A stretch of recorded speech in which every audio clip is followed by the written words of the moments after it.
The Aswang and the Bayou. Chapter 1. The New Girl in Town. Cider Creek, Louisiana was a place forgotten by time. The kind of town where secrets lingered in the humid air like the Spanish moss draped over dying cypress trees.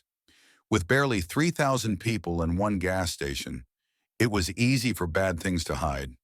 The town had seen better days, though no one could agree when those days had been. But lately it had seen worse. Children going missing, adults vanishing without a trace, and headlines in the Evergreen Gazette hinting at something darker than wild animals or swamp accidents.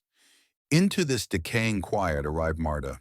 She moved into the Yellow Pine Apartments just off Main Street, a squat, mold-streaked building that smelled of mildew and old cat food.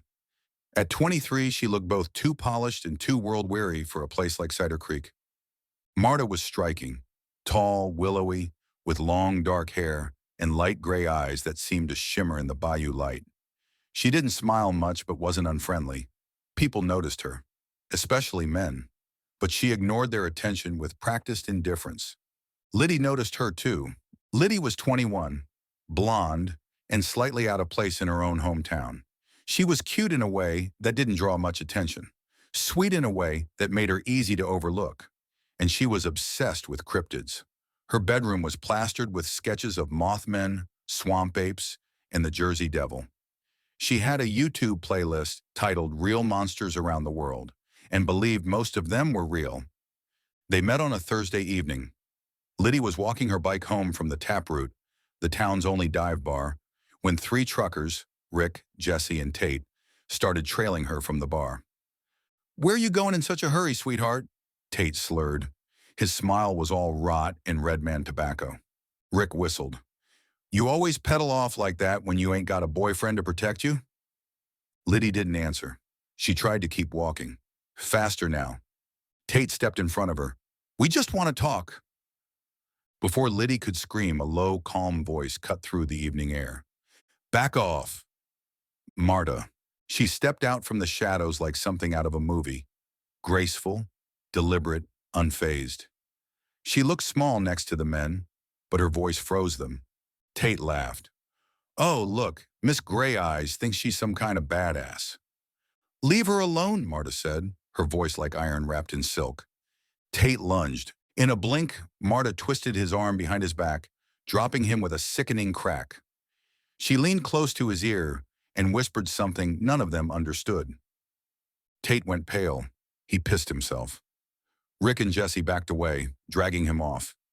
Marta turned to Liddy and offered a small, rare smile. "You okay?" Liddy nodded, breathless. That night, they became friends. Chapter 2. Strange Friendships.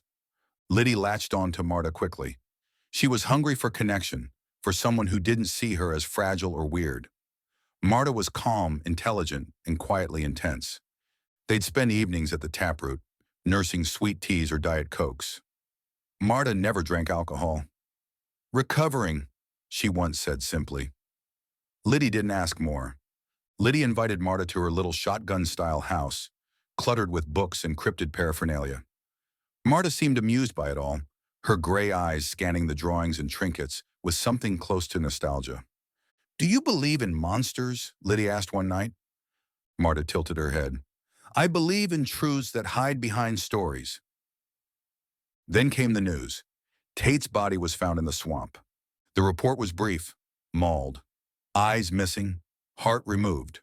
No sign of animals. Sheriff called it a tragedy. Locals whispered something darker.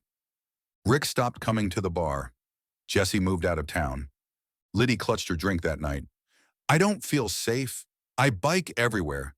It's not like I can just hop in a car and drive off." Marta's hand landed gently on her shoulder. "You'll be fine. I won't let anything happen to you." Chapter 3. Blood Lore. It was during one of their late-night hangouts that Liddy asked the question. "Where are you from exactly?" Marta paused. "My mom was from the Philippines. Dad was Romanian. I was born in Cebu. So you must know tons of cool legends and creatures from there." Marta gave a half smile. "You ever heard of the Aswang?" Liddy's eyes lit up. "Yes. Isn't it some kind of shapeshifter?" "Yes," Marta said, her voice low. "By day it looks like a person, By night, it changes. Its favorite food? Pregnant women, babies. But if it's starving, it settles for men. Liddy giggled, then stopped. Marta's expression hadn't changed. You're not joking, are you? No, Marta said. Chapter 4. The Telltale Things. Weeks passed. More disappearances. A child from the trailer park. A man from the bait shop. Liddy began noticing things. A man's watch on Marta's sink. A wallet half burned in the trash. Blood-stained rags beneath her sink. Old roommate, Marta said. Cut myself cooking. But Liddy knew. She pretended nothing was wrong.